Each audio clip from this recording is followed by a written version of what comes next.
டிஆர்பியிலிருந்து 2023ஆம் ஆண்டிற்கான திட்ட அட்டவணை வெளியிடப்பட்டிருக்கு. ஆசிரியர் தேர்வு வாரியத்தின் கீழ் இந்த வருடத்துல 15,000 பணியிடங்களுக்கு தேர்வு நடத்தப்படும் என்பதை தெரிவிச்சிருக்கிறாங்க. இந்த செய்தி குறிப்பின்படி ஆசிரியர் தேர்வு வாரியத்தின் 2023ஆம் ஆண்டிற்கான திட்ட அட்டவணையை ஆசிரியர் தேர்வு வாரியம் வெளியிட்டுள்ளது. பள்ளிகள், கல்லூரிகளில் பணியாற்றுவதற்கு தகுதி வாய்ந்த ஆசிரியர்கள், பேராசிரியர்கள் மற்றும் விரிவுரையாளர்களை ஆசிரியர் தேர்வு வாரியம் தேர்வு மூலம் தேர்வு செய்து வருகிறது. அந்த வகையில் ஆசிரியர்களின், பேராசிரியர்கள், விரிவுரையாளர்கள் பணியிடங்கள் காலியாக இருக்கும் இடங்கள் எவ்வளவு, அதற்கு அறிவிப்பு எப்போது வெளியிடப்படும், அதற்கான தேர்வு எப்போது நடக்கும் என்பது தொடர்பான முழு விவரங்களுடன் கூடிய ஆண்டு திட்ட அட்டவணையை ஆசிரியர் தேர்வு வாரியம் ஒவ்வொரு ஆண்டும் வெளியிடுகிறது. அதன்படி 2023ஆம் ஆண்டில் மொத்தம் 15,149 காலி பணியிடங்கள் அடங்கிய ஆண்டு திட்ட அட்டவணையை ஆசிரியர் தேர்வு வாரியம் வெளியிட்டு இருக்கிறது.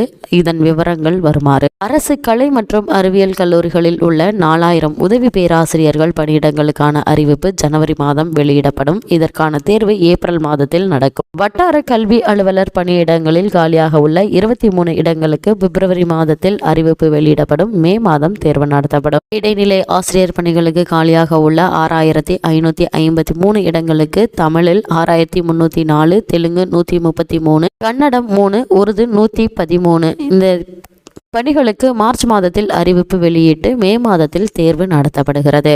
3,587 பட்டதாரி ஆசிரியர் காலி பணியிடங்களுக்கான அறிவிப்பு ஏப்ரல் மாதத்தில் வெளியிடப்பட்டு ஜூன் மாதத்தில் தேர்வு நடத்தப்பட உள்ளது. அரசு பாலிடெக்னிக் கல்லூரிகளில் விரிவுரையாளர் பணியிடங்களில் காலியாக இருக்கும் 493 இடங்களுக்கு மே மாதத்தில் அறிவிப்பு வெளியிடப்படும் என்றும் தேர்வு ஆகஸ்ட் மாதத்தில் நடத்தப்படும் என்றும் அறிவிக்கப்பட்டிருக்கிறது. அரசு இன்ஜினியரிங் கல்லூரியில் உள்ள 97 உதவி பேராசிரியர் பணியிடங்களுக்கு ஜூன் மாதத்தில் அறிவிப்பு வெளியிடப்படுவதோடு செப்டம்பர் மாதத்தில் தேர்வு நடத்த இருக்கிறது. அரசு திட்ட கல்லூரியில் இருக்கும் 129 உதவி பேராசிரியர்கள் பணியிடங்களுக்கான அறிவிப்பு ஜூலை மாதத்தில் வெளியிடுகிறது. இதற்கான தேர்வு அக்டோபர் மாதத்தில் நடத்தப்படும். 267 உதவி முதுகலை பட்டதாரி ஆசிரியர் பணியிடங்களுக்கான அறிவிப்பு ஆகஸ்ட் மாதத்தில் வெளியிடப்பட்டு நவம்பர் மாதத்தில் அதற்கான தேர்வு நடத்தப்பட உள்ளது. அனைவராலும் பெரிதும் எதிர்பார்க்கக்கூடிய தமிழ்நாடு ஆசிரியர் தகுதி தேர்வு தாள் 1, தாள் 2க்கான அறிவிப்பு டிசம்பர் மாதத்தில் வெளியாகுகிறது. தேர்வு 2024ஆம் ஆண்டு மார்ச் மாதத்தில் நடத்தப்பட இருக்கிறது என்பதை குறிப்பிட்டிருக்காங்க.